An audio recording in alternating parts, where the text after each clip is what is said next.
Halo, selamat pagi teman-teman. Ketemu lagi di mata kuliah manajemen stres di pertemuan keempat.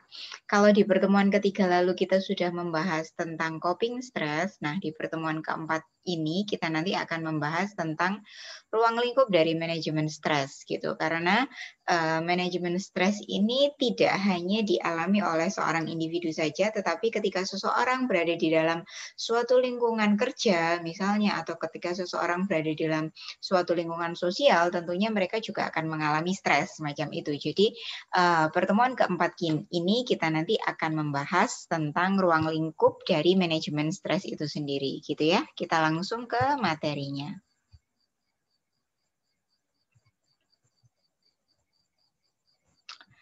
Oke, materi pertemuan keempat.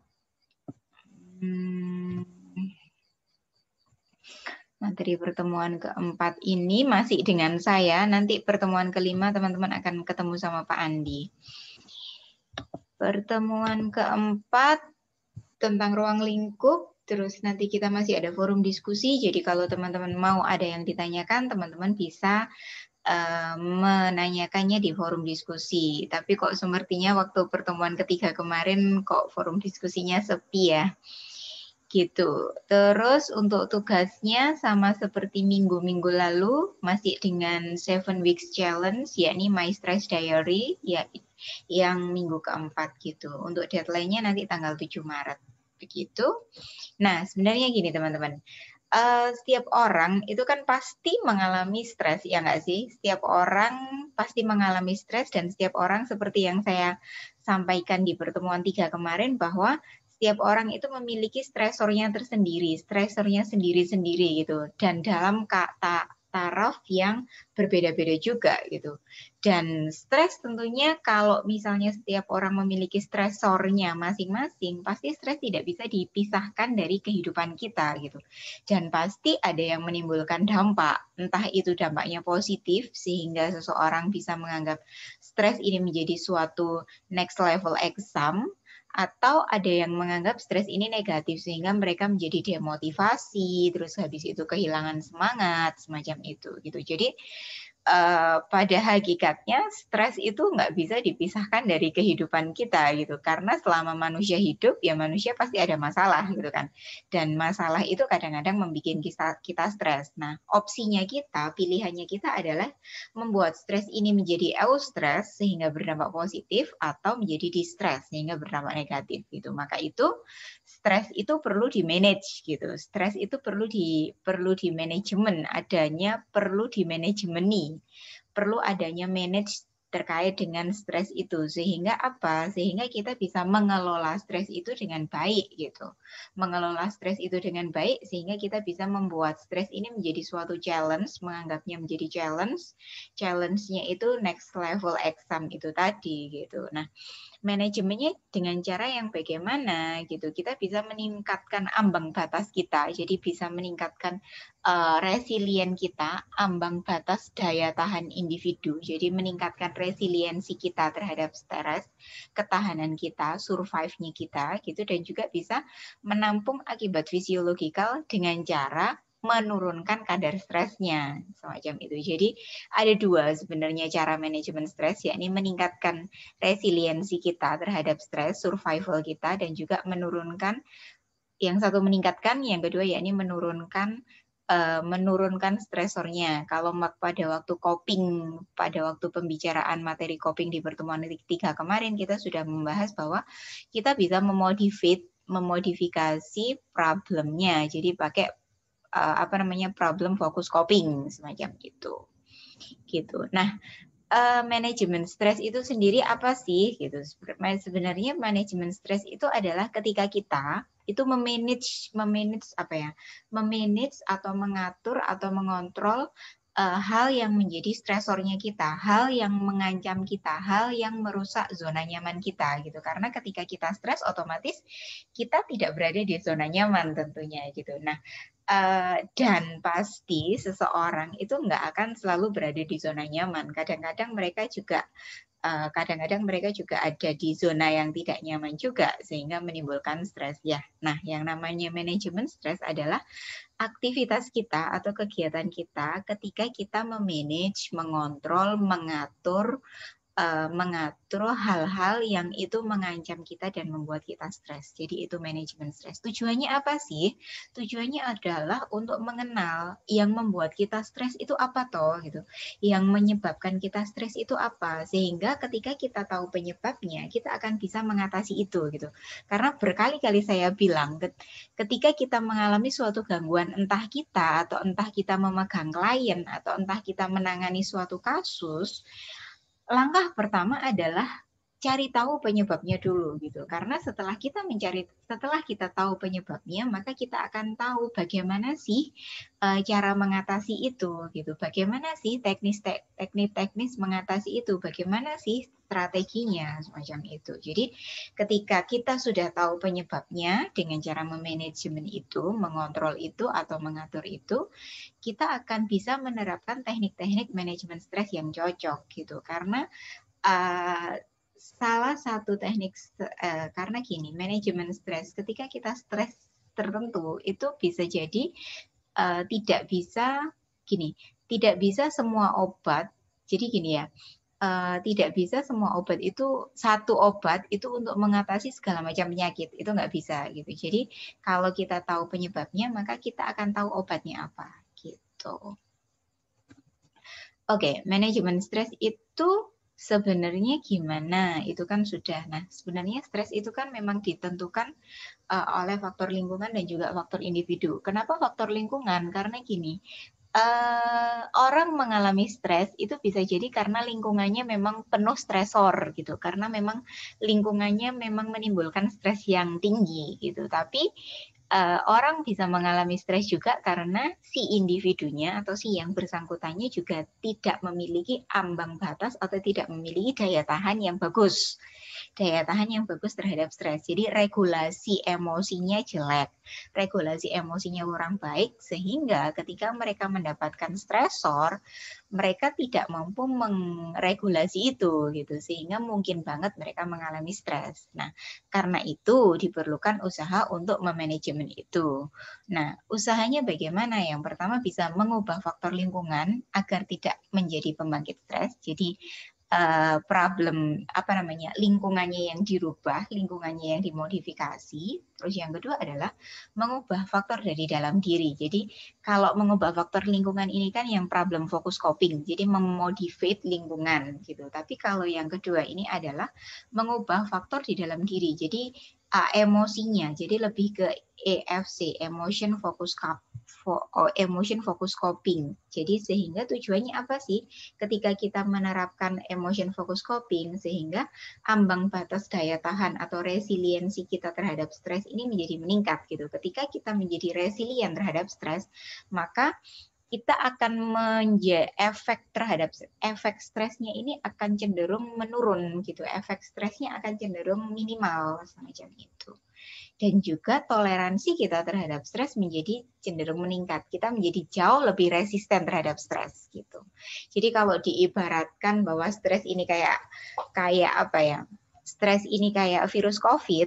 Nah, ketika kita meningkatkan kekebalan tubuh, imunitas tubuh kita, maka kita menjadi jauh lebih resilient, kita jauh menjadi resisten terhadap virus itu, gitu.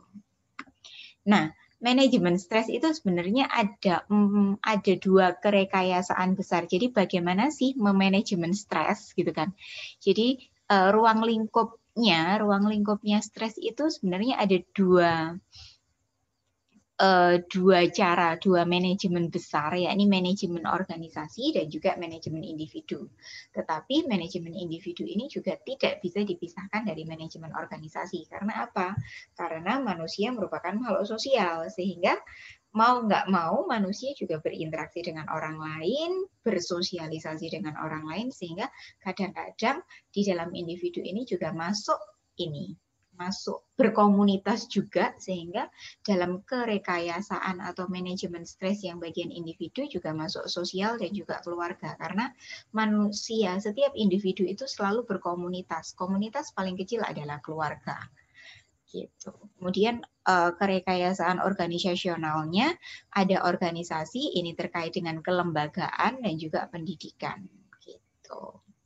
Nah, kita bahas satu-satu dari kerekayasaan organisasi. Nah, kerekayasaan organisasi itu pada dasarnya tujuannya adalah berusaha mengubah lingkungan kerja agar tidak cepat dirasakan sebagai lingkungan yang penuh stres. Berarti kalau misalnya kita menetapkan manajemen stres menggunakan kerekayasaan organisasi, maka tujuan utamanya adalah mereka mengubah lingkungan kerjanya atau lingkungan tempat dia bekerja atau tempat dia beraktivitas itu diubah, dimodifikasi sedemikian rupa sehingga tujuannya adalah agar tidak cepat dirasakan sebagai lingkungan yang penuh dengan stresor gitu. Itu tujuannya. Nah, yang jadi sasaran adalah apa saja sih yang dirubah? Yang pertama adalah intrinsiknya pekerjaan, jadi tuntutan fisik dan tugasnya, job desk-nya dimodifikasi, bisa dengan meredesain job. Misalnya, kalau misalnya dalam suatu perusahaan nih, pekerjaannya adalah cleaning service ya, cleaning service dalam suatu pekerjaan gitu. Nah, seseorang cleaning service mendapatkan pekerjaan dia harus bersih-bersih dari kamar mandi lantai 1 dan juga lantai 7 gitu. Nah, itu kan menimbulkan stresor banget karena apa? Mereka harus bolak-balik dari lantai 1 ke lantai 7 semacam itu. Nah, intrinsik pekerjaannya harus dirubah. Kita harus meredesain job-nya gitu. Analisis jabatan sangat diperlukan dalam membuat ini gitu. Nah, yang kedua sasarannya adalah peran dalam organisasi. Kita harus meminimalisir konflik dan juga ambiguitas. Ambiguitas ini maksudnya apa? Jangan sampai dalam suatu pekerjaan atau dalam suatu profesi itu terjadi double job atau bahkan triple job. Karena itu akan menjadi ambigu bagi seorang yang melaksanakan dan itu akan menjadi faktor resiko stresornya akan jauh lebih tinggi semacam itu. Kemudian yang selanjutnya adalah pengembangan karir. Biarkan orang atau individu yang bekerja itu bisa mengembangkan potensinya, bisa dengan diikutkan ke pelatihan, diberikan seminar, terus habis itu diberikan workshop, kemudian diberikan webinar, semacam itu sehingga mereka tidak monoton kerjanya itu aja gitu. Sehingga mereka ternyata mereka memiliki hal yang bisa dikembangkan lagi loh semacam itu. Jadi mereka nggak bosen, nggak monoton gitu sehingga mereka memiliki kesempatan untuk lebih mengembangkan karirnya gitu. Misalnya kalau kita bekerja di lingkungan pendidikan nih sebagai dosen gitu ya, pengembangan karir yang diperlukan adalah kita bisa diberikan pelatihan, sertifikasi, atau studi S3 semacam itu sehingga mereka nggak bosen gitu. Kemudian yang selanjutnya adalah memperbaiki hubungan sosial yang buruk. Nah, maksudnya memperbaiki hubungan sosial yang buruk adalah otomatis di lingkungan organisasi itu kita tidak bekerja sendiri kan teman-teman ya.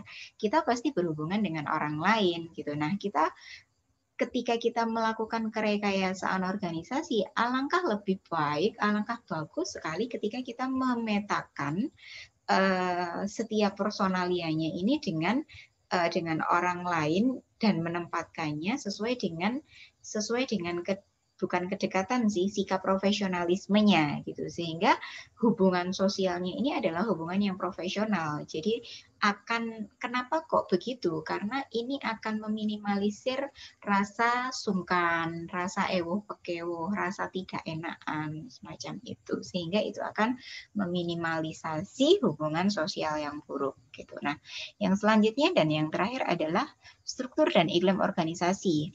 Harus ditentukan apakah ini tersentralisasi atau birokratis gitu. Birokratis yang step by step semacam itu. Itu harus ditentukan.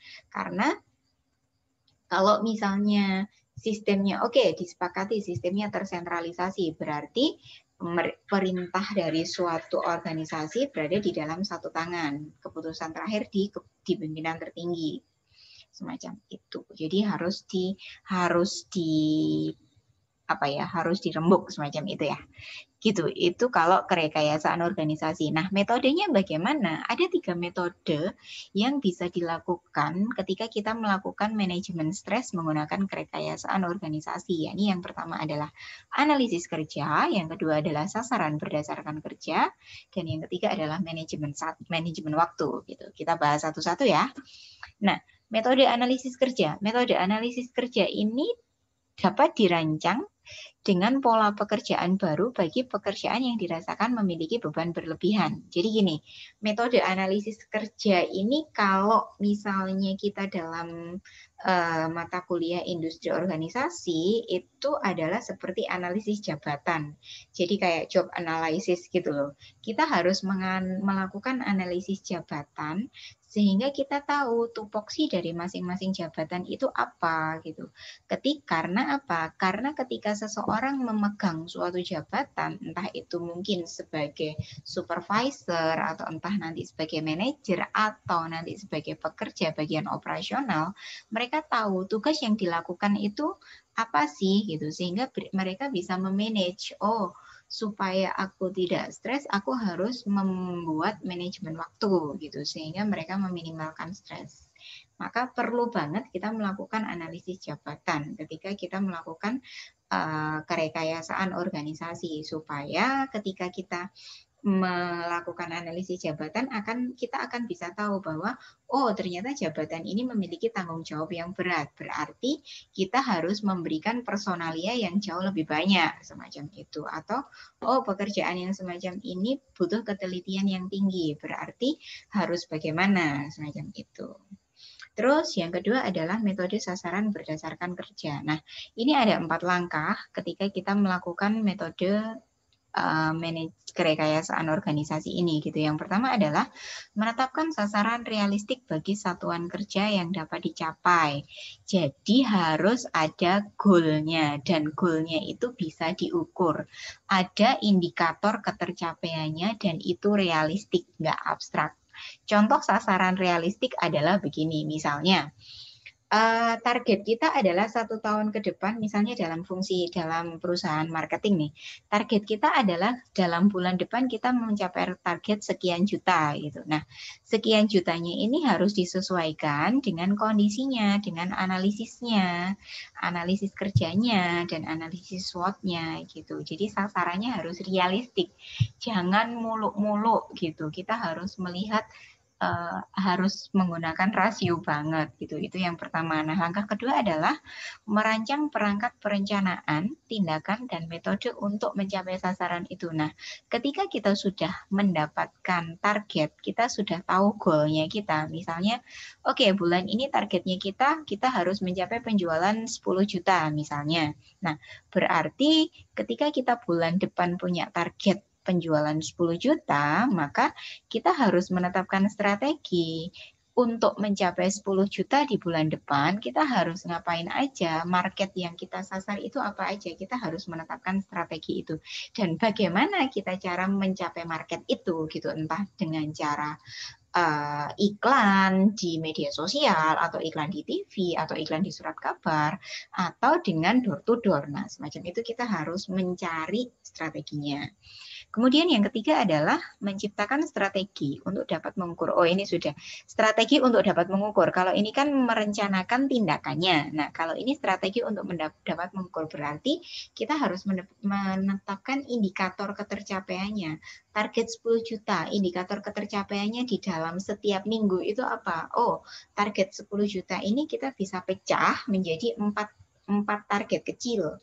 Jadi setiap minggu itu kita mengumpulkannya 2,5, berarti itu kan ketercapaian indikator ketercapaian keberhasilannya tiap minggu kita bisa ukur, sehingga tiap minggu kita bisa evaluasi. Nah, dengan begitu mereka akan lebih minimal stresnya gitu. Kemudian pada akhir waktu yang sudah ditentukan mengukur keberhasilannya. Jadi pada waktu goal yang bulan depan itu apa gitu. Nah, gini sih, ketika kita menetapkan metode sasaran berdasarkan kerja, itu semacam ini. Kayak saya jadi ingat quotes-nya si Agnes Mo. Agnes Mo itu kan punya punya mimpi, mimpinya entah saya lupa Agnesmo atau mau di Ayunda ya, saya lupa. Nah, jadi mereka itu mengatakan begini, kalau misalnya kamu punya suatu mimpi yang besar, misalnya suatu mimpi yang besar, nah mimpi besar ini harus dipecah-pecah menjadi mimpi-mimpi yang kecil atau target-target yang kecil, sehingga apa? Sehingga ketika usaha kita untuk mencapai mimpi itu menjadi step by step gitu loh. Kita menjadi step by step dengan kita memecah mimpi kita menjadi step by step, menjadi mimpi-mimpi yang kecil, sehingga langkahnya itu menjadi jauh lebih kecil, itu akan jauh lebih meminimalisir dampak stres yang akan timbul dari mimpi yang besar ini gitu. Misalnya mimpi jadi seorang mahasiswa itu apa sih? Wisudawan terbaik lah.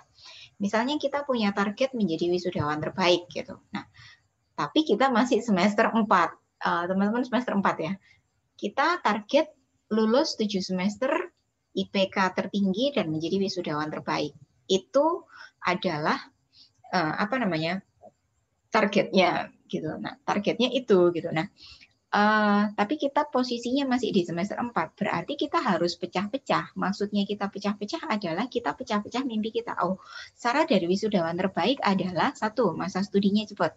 2, IPK-nya cum laude, gitu kan. Masa studi cepat, IPK cum laude. Berarti untuk mencapai IPK cum laude, IPS kita yang harus diperbaiki. IPS kita yang harus minimal di atasnya 3,5, semacam itu. Jadi harus kita pecah-pecah gitu, dan kita harus realistik juga gitu. Mungkin nggak sih dengan kondisi, dengan apa, bukan kondisi sih, dengan dengan potensimu, dengan kemampuanmu yang semacam ini, itu kita bisa mencapai target lulus 4 semester. Sebentar saya cari charger.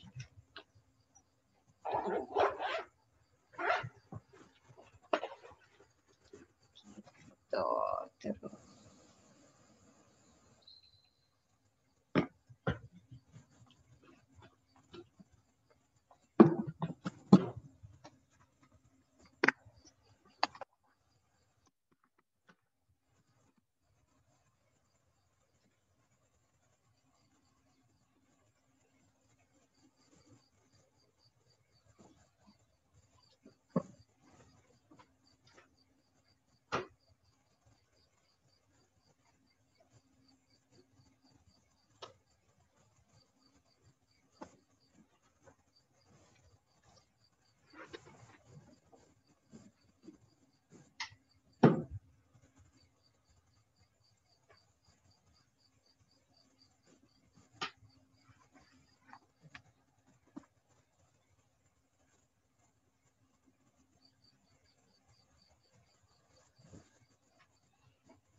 Oke.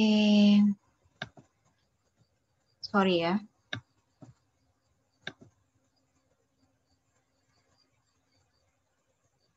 Oke. Prosesnya sudah. Oke, kita lanjutkan. Tadi kita sampai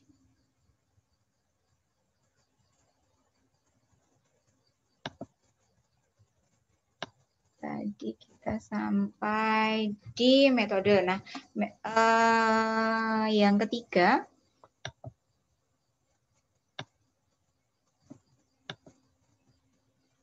kok nggak mau next? Oke. Nah, cara rekayasa keorganisasian organisasional yang ketiga adalah dengan metode manajemen waktu. Nah, metode manajemen waktu ini dikenakan ketika dia sudah dalam tarafnya itu bukan hanya pekerja atau bagian operasional, tetapi mereka sudah tarafnya itu adalah bagian konseptor gitu, konseptor atau manajerial ke atas.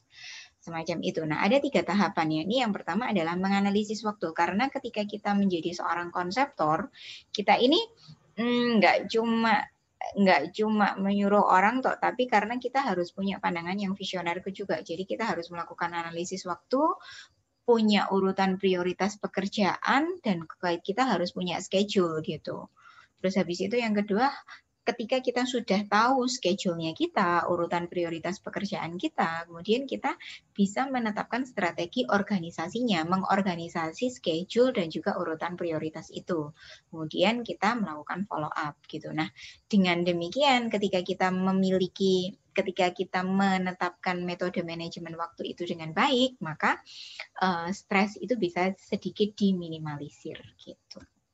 Nah, ini ada beberapa metode kerekayasaan organisasi. Kalau misalnya ini karena lingkungan fisik, karena lingkungan stresor itu kan bisa diselesaikan dengan kerekayasaan. Nah, kalau misalnya ini stresornya karena lingkungan fisik, kita bisa menggunakan mastery of environment. Terus metode yang lain adalah living stressful situation permanently, berarti resign.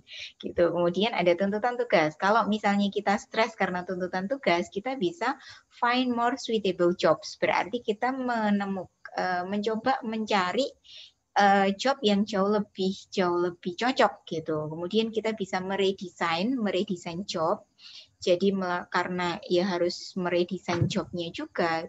Meredesain ini maksudnya mendesain ulang pekerjaannya supaya itu tidak menimbulkan stres atau tidak stressful gitu. Kemudian kita juga bisa change work schedule. Kita juga bisa merubah schedule-nya. Kalau misalnya bekerjanya full dari jam 8 sampai jam 4. Nah, mungkin kita bisa merubah schedule-nya dengan begini. Oke, jam 8 sampai jam 12, kemudian jam 12 sampai jam 1 istirahat, kemudian jam 1 sampai jam 4 mulai bekerja lagi, semacam itu.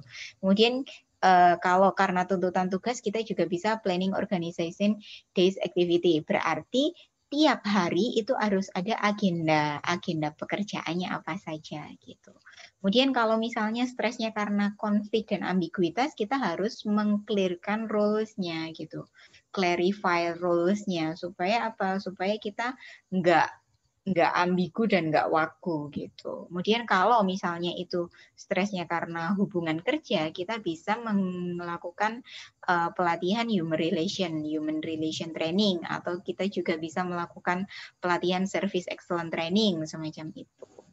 Terus untuk pengembangan karir karena stresnya, nggak di dalam lingkungan kerja kita ini karirnya sama sekali nggak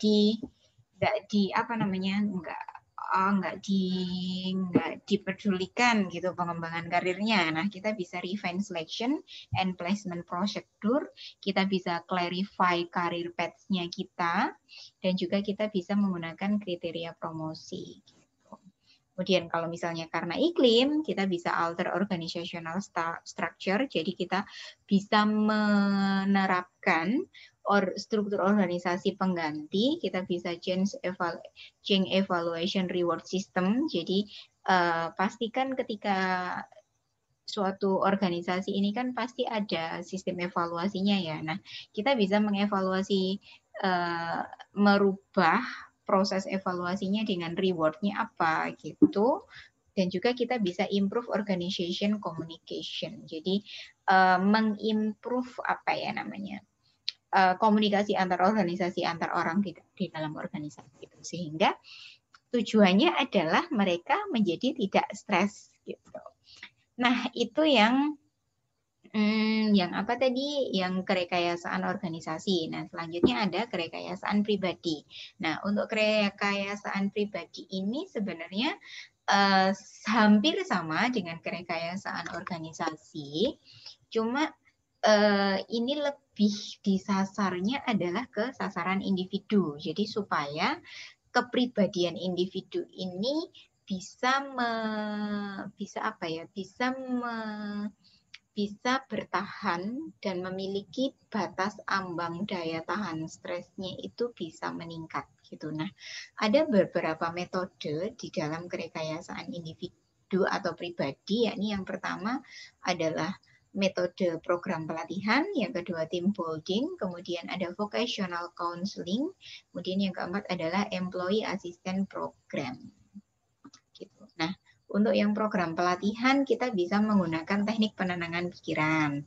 Nah, penenangan pikiran ini merupakan suatu teknik untuk mengurangi kegiatan berpikir atau proses berpikir dalam bentuk perencanaan, mengingat, berkhayal, menalar, dan juga dilakukan secara berkesinambungan. Berarti teknik menenangkan pikiran ini bisa dilakukan secara pribadi dengan metode meditasi dan juga relaksasi. Nah, nanti minggu kelima kita nanti akan belajar sama Pak Andi dengan metode relaksasi gitu. Terus habis itu metode penenangan melalui aktivitas fisik, maksudnya itu terkait dengan bisa yoga atau apa ya, yoga, relaksasi, musik terapi gitu. Itu tujuannya untuk apa sih? Ya untuk meminimalisir stres dan menurunkan reaktivitas terhadap stres supaya seorang individu itu nggak reaktif terhadap suatu stresor gitu. Terus memunculkan perasaan sehat karena ketika kita sudah tidak sangat reaktif terhadap suatu stresor akan muncul apa ya? Akan muncul perasaan sehat, jauh lebih positif, sehingga kita kerjanya menjadi lebih optimal. Gitu. Kemudian yang kedua adalah team building. Nah, team building ini, yang kedua adalah team building. Tujuannya team building ini sama seperti ini, kayak membangun capacity building gitu loh. Jadi membangun kerjasama tim tapi melalui individu gitu tujuannya. Jadi yang ditarget adalah individunya. Tujuannya adalah supaya si individu ini mampu mengatasi masalah stresnya sehingga bisa optimal gitu bekerjanya atau bisa berfungsi secara optimal. Kemudian yang ketiga adalah vocational counseling.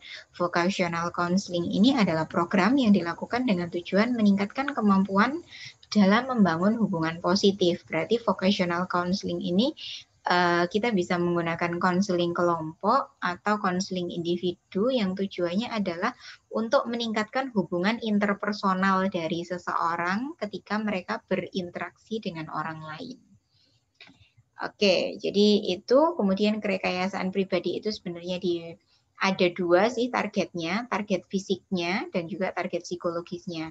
Nah, untuk target fisik kita bisa melakukan relaksasi, organizational provide health service. Jadi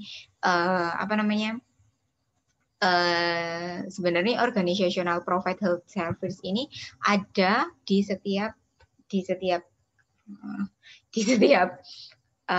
setiap komunitas gitu, bisa komunitas di suatu lembaga atau komunitas di pelayanan kesehatan gitu. Jadi pelayanan kesehatannya itu ditingkatkan, kemudian kita untuk fisiknya supaya tidak gampang stres gitu, karena ketika fisik sakit otomatis kita mental kita juga stres kan. Kita bisa relaksasi, kita bisa tension release, kita bisa memaksimalkan medical health, kita bisa menggunakan biofeedback teknik, kita bisa getting sufficient rest, jadi kita mendapatkan istirahat, bisa quitting drug intake, jadi tapi drugnya harus menggunakan drug yang sesuai dengan Kemenkes, kemudian kita bisa menggunakan physical activity dan juga kita bisa diet gitu.